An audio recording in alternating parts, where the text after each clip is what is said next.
दोस्तों नॉर्मली बात होती है कि हमारी रॉ एजेंसी किस तरीके से काम करती है, लेकिन आज एक ऐसे इंसिडेंट की हम बात करने वाले हैं जो ऐसा घटा था कि जिसकी जानकारी होने के बावजूद भी हमारी संस्थाओं ने उसके ऊपर काम नहीं किया। वो जानकारी मिली कैसे, कैसे फौरन में उसको किडनैप कर लिया गया था, उसके ऊपर आज अपना अनुभव साझा करने वाले हैं हमारे साथ एक्स रॉ ऑफिसर सूद सर। नमस्कार सूद सर, आपका बहुत बहुत स्वागत है। नमस्कार, बहुत बहुत शुक्रिया आपका। सूद सर, आप पोस्टेड थे ओवरसीज, वहां पे ये इंसिडेंट हुआ था। सबसे पहले मैं जानना चाहूंगा कि वो क्या टाइम था, कौन से साल की बात है, और ऐसा क्या हुआ था जिससे एजेंसियों को ये हो गया था कि हाँ हमारा बंदा वहां पकड़ा गया। इंफॉर्मेशन कहाँ से मिली थी, वो सारी डिटेल प्लीज आप स्टार्टिंग से बताइए।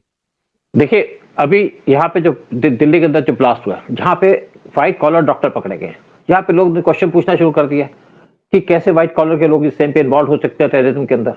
इससे मिलती जुलती खबर है, वो है कि जब मैं पोस्टेड था ईरान के अंदर, तो उस टाइम पे वहां के एम्बेसडर थे हमीद अंसारी। हमीद अंसारी वो आदमी है जो 2 बार इंडिया का वाइस प्रेसिडेंट है, 2 बार रहा है वाइस प्रेसिडेंट, और उससे पहले ईरान के अंदर एम्बेसडर था, ईरान से पहले वो अफगानिस्तान के अंदर एम्बेसडर था। इसके बारे में लोग बड़ी बातें करते हैं। जब ओबामा इंडिया के अंदर आए थे 2015 में, पीएम मोदी के पीएम बनने के बाद, तो एक फ्लैग को सैल्यूट करा जा रहा था। ओबामा तो सैल्यूट नहीं करेंगे हमारे फ्लैग को, लेकिन पीएम हमारे सैल्यूट कर रहे थे, हमारे प्रेसिडेंट सैल्यूट कर रहे थे, लेकिन हमीद अंसारी ने सैल्यूट नहीं किया। उस टाइम पे वाइस प्रेसिडेंट थे। क्यों नहीं सैल्यूट किया? क्योंकि इनकी पुरानी आदत है, यानी कि वो हिंदुस्तान की जो रिस्पेक्ट देनी है, फ्लैग को रिस्पेक्ट देनी है, उसको नहीं मानते। इस्लामिक एजेंडा इनके पास, कुछ सपोर्ट करते हैं इस्लामिक चीजों को। ये हमीद अंसारी का पास्ट है। लेकिन इससे पहले मैं इनके साथ पोस्टेड था ईरान के अंदर, वहां पे एम्बेसडर थे, तो मेरी वहां पोस्टिंग हुई थी मार्च 1991 के अंदर। और जब मैं कस्टम से बाहर आ रहा था, मेरे पास 100 किलो के दो सामान था, क्योंकि दो बच्चे, दो वाइफ, दो बच्चे और एक वाइफ, और साथ में मैं, काफी सामान था हमारे पास, तो बड़ा मुश्किल हो जाता है ट्रॉली में ले जाना। तो वहां पे कस्टम के ऑफिसर ने मेरे को बहुत हेल्प की ईरान के अंदर, और हेल्प की तो उसने मेरे से डिटेल मांगी, तो मैंने उसको अपना कार्ड भी दे दिया। कार्ड हम यहाँ से बना के ले जाते हैं। और जब मैं एम्बेसी में गया, तो उस टाइम पे कुछ दिन के बाद मेरे पास आ गया, उसने कहा मुझे आपसे काम है, हेल्प करोगे? मैंने कहा करेंगे। तो मैंने उसको उसकी लड़की का स्टूडेंट वीजा बनवा के दे दिया, क्योंकि उसके पास डॉक्यूमेंट थे, तो इसमें कोई इरेगुलरिटी बात भी नहीं थी। और कुछ दिन के बाद ऐसा हुआ कि एक संदीप कपूर नाम का लड़का, जो एम्बेसी में काम करता था, वो आया, दिल्ली से आया था। दिल्ली से आया तो कस्टम वालों ने रोक लिया उसको पूछताछ के लिए, लेकिन कुछ उसका झगड़ा हो गया। उसके बाद वो लड़का घर नहीं पहुंचा। जब खबर पहुंची, तो हमीद अंसारी ने एक छोटा सा नोट वर्बल भेज दिया फॉरेन ऑफिस के अंदर, और साथ में दिल्ली के अंदर रिपोर्ट भेज दी कि हो सकता है कि उसको पकड़ लिया हो, क्योंकि ये लड़कीबाजी करता था यहाँ पे, जबकि वहां पे इस चीज का कोई स्कोप नहीं था। तो दिल्ली वाले तो बेस्ट की बात मानेंगे, ये स्पेशली हमीद क्योंकि, अंसारी ने कहा कि लड़कीबाजी करता है इसलिए पकड़ लिया हाँ, होगा। हमीद अंसारी ने ये खबर भेजी दिल्ली के अंदर कवर अप करने के लिए, लेकिन किसी ने इसको खास ख्याल नहीं किया। उसके बाद खबर आई, क्योंकि एक एम्बेसडर की ड्यूटी क्या होती है? एम्बेसडर की ड्यूटी होती है कि इंडिया के इंटरेस्ट को सेफ गार्ड करना, इंडिया के ओवरऑल जो लोग बैठे हैं उनको सेफ गार्ड करना, उनके इंटरेस्ट को देखना, और ये देखना कि अब पूरे हमारा जो भारतवर्ष है उसके पूरे के पूरे तरीके से इंटरेस्ट सर्व किया जाए, और इंडिया की इज्जत कहीं कम ना हो। और उसके साथ साथ जो एम्बेसी के अंदर स्टाफ है, उसकी भी रिस्पॉन्सिबिलिटी होती है एम्बेसडर की। लेकिन जब एक एम्बेसी का स्टाफर वो पकड़ा जाता है, और जब, तो उसके बाद ऊपर आप छोटा सा उसको लेकर के रिपोर्ट देकर के भेज दो बगैर वेरिफिकेशन के, ये किसी तरीके से जस्टिफाइड नहीं। उसके बाद जब ये लड़का रिकवर हुआ, उसके एक फोन आया वहां से कि ये लड़का, क्योंकि मुझे सारी की सारी खबर दे दी थी उसी कस्टम के ऑफिसर ने जिसको मैंने हेल्प की थी। एक तरीके से मेरा सोर्स हो गया था। और उसके बाद उसने ये भी खबर दी कि इसको इंजेक्शन दे दिया गया किसी आदमी को भेज करके। इसके बाद लड़का रिकवर हो गया, उसको भेज दिया, उसको इंडिया के अंदर उसको वापस भेज दिया, लेकिन उसके पास याददाश्त नहीं थी, बता कुछ कह नहीं पा रहा था। तो ये भी मैंने खबर भेज दी कि इस आदमी को, लड़के को जो है, क्योंकि अनमेरिड था, इसको ड्रग्स दिया गया, इंजेक्शन दिया गया, जिसके अपनी याददाश्त भूल गया। इस बात को ये वेरीफाई भी हो गया था, कंफर्म भी हो गया था बाद में दिल्ली से।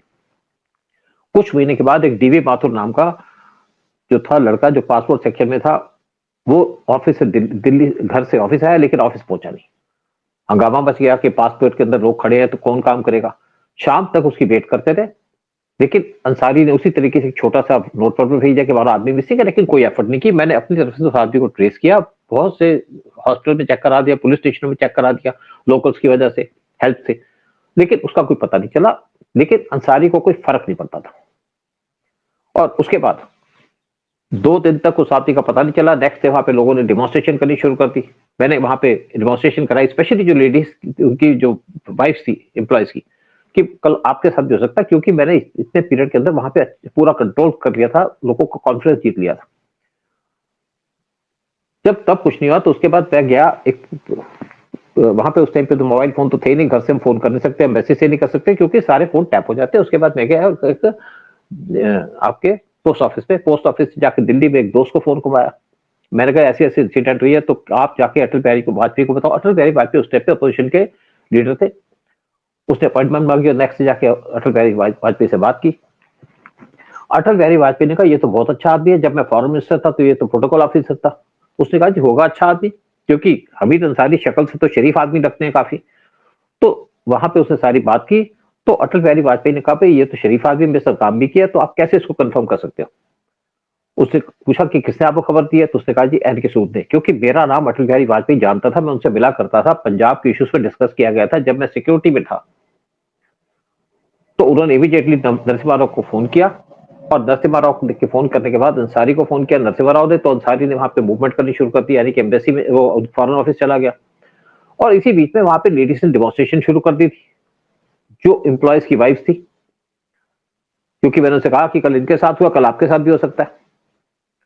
और माथुर को कुछ घंटे के बाद नेक्स्ट डे रात को वहां से रिलीज कर दिया गया, वो एम्बेसी के अंदर आ गया। अंसारी ने इसको भी कवर अप करने की बात की कि यहाँ पे बैठ करके ये उल्टे सीधे काम करता था। रॉ का काम ये होता है कि अपनी कंट्री के बारे में इंफॉर्मेशन गैदर करना, जिसको अंसारी ने नेगेटिव तरीके से प्रोजेक्ट किया। और चलो मसला चलता रहा, कोई बात नहीं। फिर एक जेएस पर्स थे एमए के अंदर, रतन सहगल, जो आईबी से आए थे, और उनका काम था सिक्योरिटी को देखना, बेसिस की। रतन सहगल आकर के धमकी देने लगे सबको, कि हमको जैसे धमकी देने लगे वहां पे आकर के।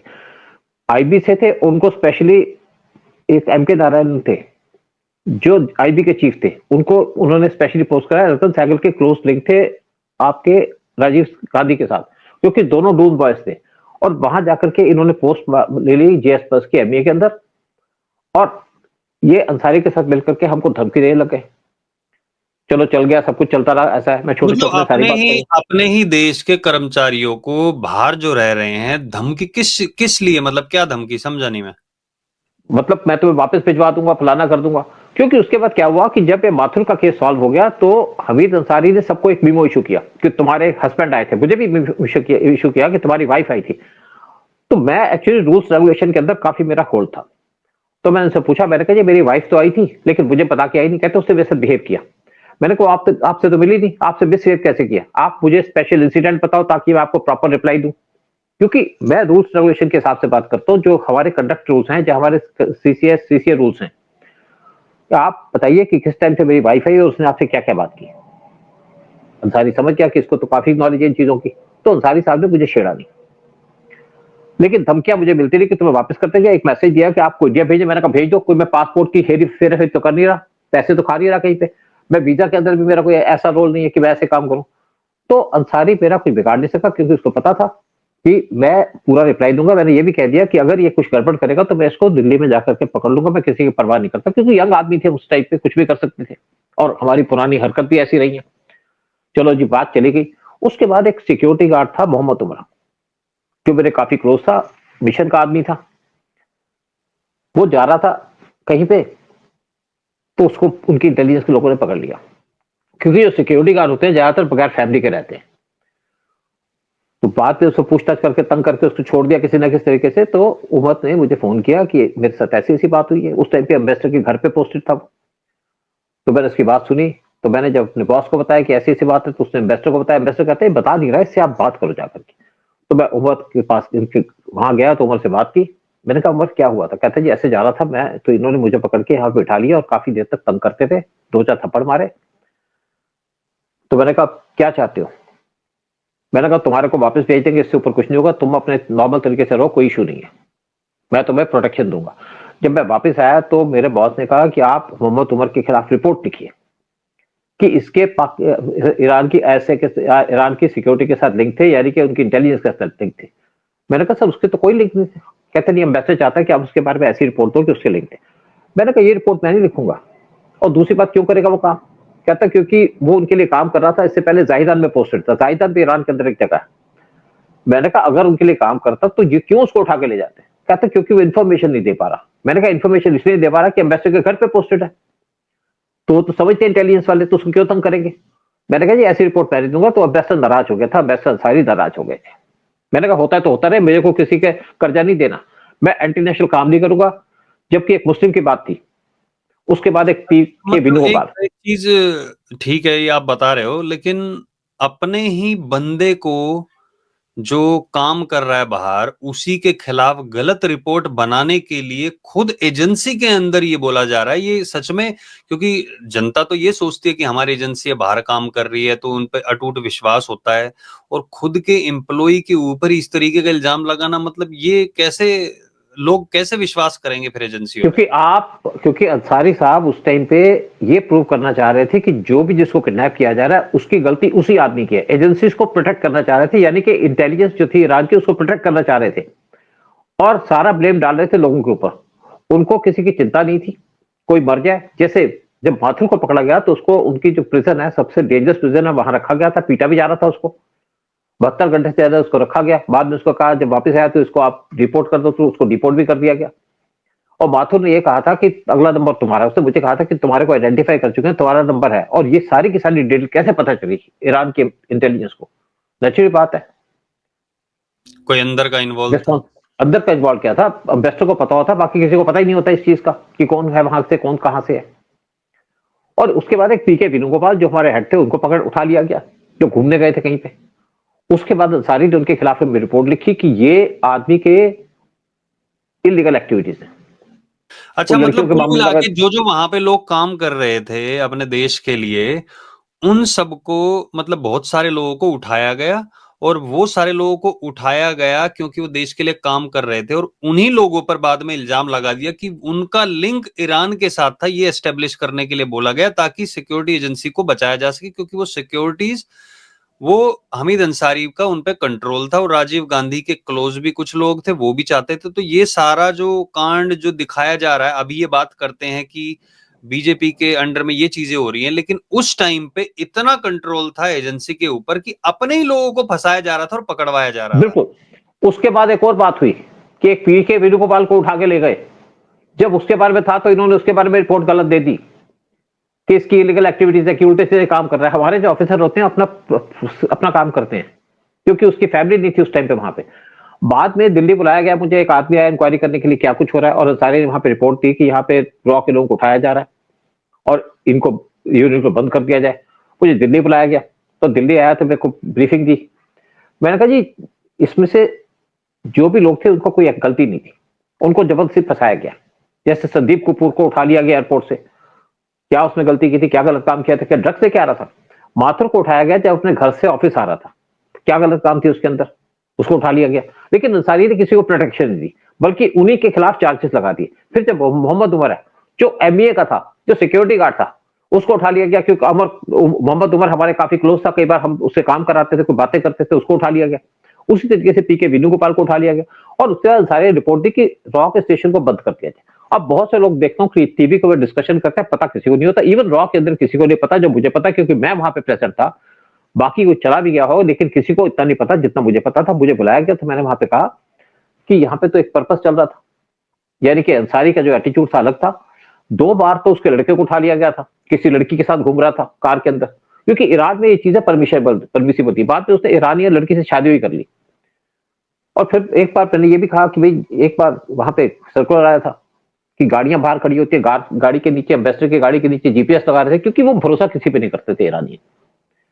जबकि हमीद अंसारी मुस्लिम था, उस पर भरोसा नहीं करते थे, क्योंकि ईरानियन जो इंडियन मुस्लिम है उन पर वैसे ही भरोसा नहीं करते। तो इनका एक पर्पस था कि यहाँ पे एम्बेसी को बंद कर दिया जाए। लेकिन उसके बाद मेरी जान को खतरा था। वहां पे मुझे बता दिया गया कि तुम्हारे को मारा जा सकता है, तुम्हारे ऊपर गाड़ी चला सकते हैं। जब मैं अपने घर से जाता था तो गाड़ी नहीं रखी थी मैंने, वहां पे गाड़ी रखने से कुछ प्रॉब्लम हो सकती है, जबकि पेट्रोल बहुत सस्ता था। आता तो पूरे तरीके से आता था। जैसे मैं अपने घर से निकलता तो वाइफ को था कि जब तक मैं जाऊं तो देखते रहना। वाइफ देखती थी, अगर मेरे पीछे से गाड़ी आ रही तो मेरे कान पीछे होते थे, ये नहीं चुपचाप गाड़ियां जो खड़ी होती थी साथ में उनके साइड पे निकल आता था, क्योंकि घर के आसपास तो मुझे उठाएंगे नहीं, उठाएंगे तो किसी लोनली जगह पे उठाएंगे। और अगर मैं फैमिली के साथ जाऊंगा तो ईरानियन ये काम नहीं करेंगे, उनको इतनी रिस्पेक्ट थी जो पाकिस्तान के टाइप नहीं है कि आपकी फैमिली को कभी डिस्टर्ब नहीं करेंगे। तो फैमिली के साथ तो सेफ थे, बच्चों के साथ भी हम सेफ थे। इवन मेरी जब लड़की स्कूल से आती थी, शायद 4-5 साल की थी, तो उसका बेल्ट पे हाथ पहुंचता था बड़ी मुश्किल से। अगर वाइफ घर पे नहीं होती, सामने एक जो यहाँ लोग होते थे, एक ऑफिस था ईरानियन का, तो लड़कियां उसको अपने उठा करके अपने वहां ले जाती थी ऑफिस के अंदर, खाना खिला देती थी कुछ ना कुछ। तो हमें उस चीज का डर नहीं था, क्योंकि सिक्योरिटी का कोई इशू नहीं है ईरान के। और ईरानियन इंडिया को हेट नहीं करते, इंडिया से प्यार करते ईरान के लोग। ईरान की गवर्नमेंट भी इंडिया से प्यार करती है। आप देखिए, जितना भी हमारे कंट्री के अंदर हुआ है, चाहे 1993 का ब्लास्ट हुआ, किसी भी ईरानियन का हाथ नहीं था। कश्मीर के अंदर कोई ईरान का इन्वॉल्वमेंट नहीं थी। तो यही हम काम कर रहे थे वहां पे, इंडिया के इंटरेस्ट देख रहे थे। लेकिन हमीद अंसारी का एटीट्यूड दूसरा था। वो रॉ को बर्बाद करना चाहते थे, रॉ को बंद करना चाहते थे। और इन्होंने रिपोर्ट दी कि रॉ के लोग उठाया जा रहा था। जब मैं दिल्ली गया था, मेरे से पूछा गया यहाँ पे आकर के, भाई हमीद अंसारी तो ये कहा, तो ये कुछ हो सकता है। मैंने उनको पूरी रिपोर्ट दी कि इसका तो लड़का 2 बार पकड़ा गया था, लड़कियों के साथ जा रहा था।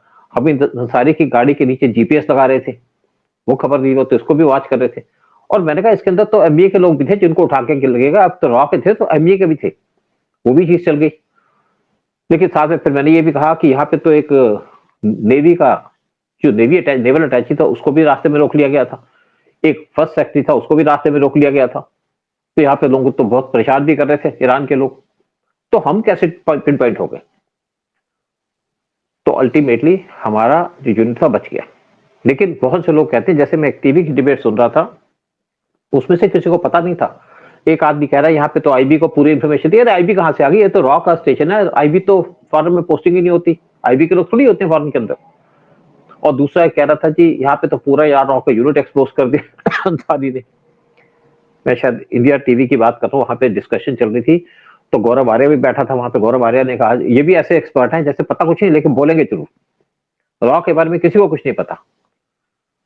तो लेकिन बाद में हमारा यूनिट बच गया और मुझे ईरान से जल्दी आना पड़ा, क्योंकि मेरी लाइफ को तब भी डेंजर था। हमीद अंसारी का एक पर्पस था कि हमीद अंसारी रॉ को बंद करवाना चाहता था, रॉ के स्टेशन को बंद करवाना चाहता था, देश को नुकसान पहुंचाना चाहता था। लेकिन ऐसे लोग बच जाते हैं क्योंकि इनके हाई कनेक्शन होते हैं। और उस टाइम पे जो जेएस प्लस से आपके रतन सहगल, वो बाद में पकड़े गए। भंडार रोड के अंदर एक होटल में बैठ करके सीआई के लोगों को इन्फॉर्मेशन पास कर रहे थे। आईपीएस ऑफिसर थे, सीनियर थे, राजीव गांधी के साथ काम किया, पढ़े हुए थे उनके स्कूल के अंदर, यानी कि डून बॉय थे दोनों के दोनों। लेकिन जब पकड़े गए तो सारा कुछ हो गया। तो उस टाइम पे सोनिया गांधी का फोन चला गया हमारे प्राइम मिनिस्टर को, इनको छोड़ दो, तुमको छोड़ दिया गया। उसके बाद यूएस उनको ले गया, यूएसए के अंदर चले गए रिजाइन करके। अदरवाइज उनको भी जेल जाना चाहिए था। इंडिया के अंदर बहुत कुछ होता है। और आज जो बात लोग करते हैं व्हाइट कॉलर के लोग किसी ना किसी तरीके से इंडिया को नुकसान पहुंचाते हैं। स्पेशल मुस्लिम की बात करता हूँ, जो आदमी झंडे को सलाम देना भूल जाता है, उसको सल्यूट करना भूल जाता है, तो वो देश का क्या रक्षा करेगा? और हमीद अंसारी 2 बार रहे इंडिया के वाइस प्रेसिडेंट। लेकिन जितना नुकसान इंडिया को करना चाहते थे रॉ को बंद करवा के, उसी तरीके से जैसे इस टाइम पे आपके अखिलेश यादव ने स्टेटमेंट दिया है जब ब्लास्ट हुआ दिल्ली के अंदर 9 नवंबर को, कि एजेंसीज को बंद कर दो। जो देशद्रोही हैं वो यही चाहेंगे कि हमारी एजेंसीज बंद हो जाए ताकि उनको फ्री हैंड मिले, जो भी काम करना है गड़बड़ करनी है करते रहे, गद्दी मिलनी चाहिए बस। और कुछ लोग यही लोग हैं। आज डॉक्टर की बात मत कीजिएगा, इन्हें तो डायरेक्टली यहाँ पे आर्म्स उठा लिए थे, ब्लास्ट करना चाहते थे। लेकिन बहुत से ऐसे लोग हैं जो देश को नुकसान पहुंचाना चाहते हैं, देश को बर्बाद करना चाहते हैं, देश की एजेंसीज को खत्म करना चाहते हैं। उसमें व्हाइट कॉलर के लोग ही होते हैं, छोटे मोटे लोग नहीं होते। बड़े बड़े लोग बड़े बड़े काम करते हैं। और यही काम किया था हमीद अंसारी ने, यानी कि रॉ को पूरे तरीके से बंद करने की इनकी प्लान थी। क्या एजेंडा था वो खुद ही बता सकते हैं। लेकिन आप बताइए कि आपको क्या लगता है कि ठीक है कि गलत है? बिल्कुल, ये लोगों से भी पूछना चाहेंगे जो ये सुन रहे थे। आप वैसे ही जो खबरें आती हैं ब्लास्ट की इधर उधर की वो सुनते होंगे, लेकिन ये एक्सपीरियंस शेयर किया है सूद सर ने कि असल में बाहर जो रहते हैं कई लोग सोचते हैं कि ऐसी होती है लाइफ, वैसी होती है। तो ये जो एक्सपीरियंस शेयर किया है, कैसे खुद की भारत की एजेंसी को बंद करवाने के लिए कैसे कैसे षड्यंत्र रचे जा रहे थे, इसके ऊपर आप लोगों का क्या सोचना कमेंट सेक्शन में जरूर बताइए। और इस वीडियो को सब लोगों के साथ शेयर कीजिए ताकि लोगों को एक ये ओवरव्यू भी मिले कि कैसे हमारे जो देश के ऑफिसर्स हैं वो बाहर काम करते हैं, उनको किन किन कठिनाइयों का सामना करना पड़ता है। बाहर से नहीं, सिर्फ अपने अंदर के भी जो ऑफिसर होते हैं उनसे भी कैसे जूझना पड़ता है। बट बहुत बहुत धन्यवाद सूद सर आने के लिए, सारी जानकारी यहाँ पे साझा करने के लिए आपका। जय हिंद, जय भारत। जय हिंद, जय भारत।